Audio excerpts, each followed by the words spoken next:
버스가 산모퉁이를 돌아갈 때 나는 무진 10km라는 이정비를 보았다. 무진엔 명산물이 뭐 별로 없죠. 아휴, 아무리 그렇지만 한 고장에 명산물 하나쯤은 있어야지. 승객들이 떠드는 소리를 듣고 생각했다.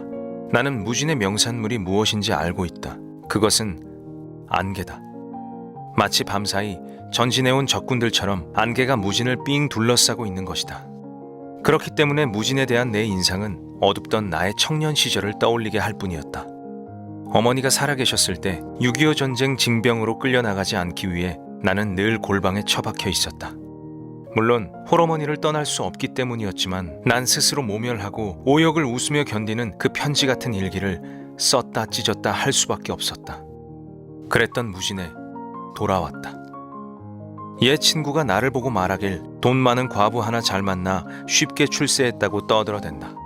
나는 그 사실을 부정할 순 없다. 아유, 밀담들은 그만하시고 이쪽은 우리 모교에 와 계시는 음악 선생님이고 하인숙 씨라고. 작년에 서울에서 음악대학을 나오신 분이지. 나는 그곳에서 하인숙을 처음 만났다. 노래 한 곡 들려주시겠어요? 그럼 부릅니다. 그녀는 성악과는 전혀 상관없는 목포의 눈물이라는 유행가를 불렀다. 술자리를 파하고 다른 사람들도 슬슬 흩어져 나와 여자만 남았다. 조금만 바래다 주세요. 이 길은 너무 조용해서 무서워요. 나는 떨리는 목소리로 말하는 그녀와 조금 친해진 느낌이 들어 바래다 주기로 했다. 처음에 배웠을 때 뭐랄까요? 서울 냄새가 난다고 할까요? 그녀는 방금 전에 있었던 사람들은 늘 자신에게 유행가만 부르게 한다고 했다. 그럼 왜 여태까진 거기에 놀러 다녔습니까? 심심해서요.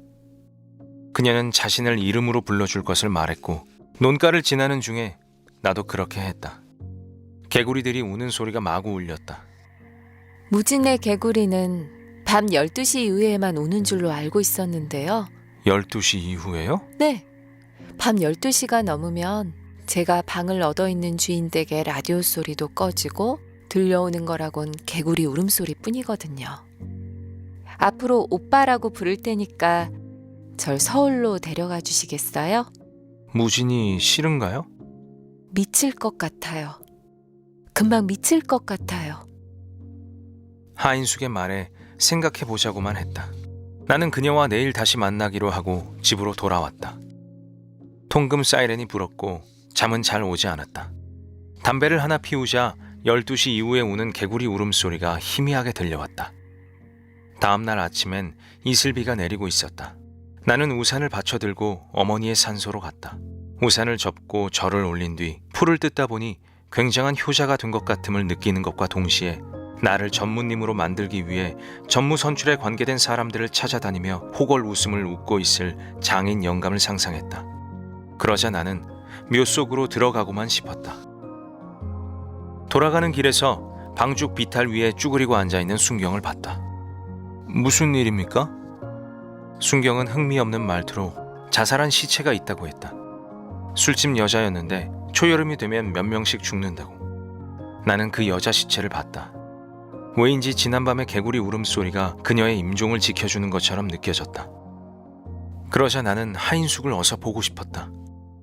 지금 어디서 죽어가고 있다는 생각에 얼른 가서 그녀를 만나보고 싶었다.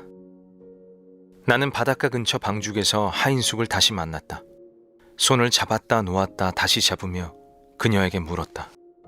무작정 서울에만 가면 어떻게 할 작정이오? 그러자 그녀가 답했다. 이렇게 좋은 오빠가 있는데 어떻게 해주겠죠. 아이, 선생님, 절 데리고 가시자는 작정이시군요. 그녀는 잡은 손을 놓았고 나는 아무런 말도 하지 않으며 쓸쓸함에 대해 생각했다. 나는 이곳에서 미쳐가는 그녀에게 묘한 동질감을 느꼈지만 사실 나는 돈 많은 과부를 잘 만난 것에 나름 만족하고 있는 사람이었던 것이다. 하지만 나는 그녀를 모른 척하지 못하고 결국 그녀의 조바심을 빼앗아 주었다. 함께 잠자리를 가진 것이다. 우리는 거센 바다를 보며 말없이 한참 누워 있었다.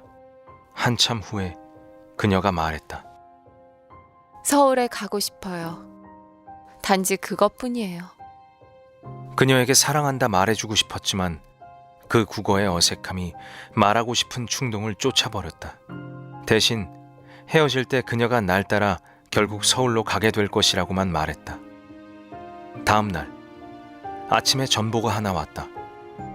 27일 회의 참석 필요, 급 상경 바람. 아내의 전보였다. 그게 꼭 무진의 일들. 그러니까 안개와 외롭게 미쳐가는 것과 유행가와 술집 여자의 자살과 배반을 모른 척 전부 잊자고 말하는 것 같았다. 하지만 나는 이번이 마지막이라 여기며 하인숙에게 편지를 썼다.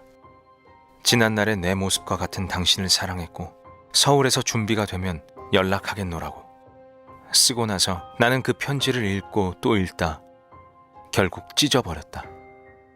그렇게 다시 덜컹거리는 버스 속에서 나는 길가에 세워진 하얀 팻말을 보았다. 당신은 무진읍을 떠나고 있습니다. 안녕히 가십시오. 그 팻말을 보고 나는 심한 부끄러움을 느꼈다. 소설 전반에 흐르는 서울과 무진이라는 공간의 대비는 이 소설의 중요한 테마일 것입니다. 무진으로 향하는 소설의 첫 장면과 무진을 떠나 서울로 향하는 소설의 마지막 장면이 다르게 읽히지 않는 것은 결국 아무것도 변한 것이 없다는 의미이기도 한데요. 편지로 상징되는 낭만과 진정성이 전보라는 정확성과 정보값에 패배했다는 뜻이라고도 할 수 있겠습니다. 이처럼 김승옥의 초기 단편들은 1960년대 서울이라는 공간을 중심으로 새로운 문학적 감각을 보여주고 있는데요. 이번 기회에 새롭게 다시 한번 접해보시기를 바랍니다.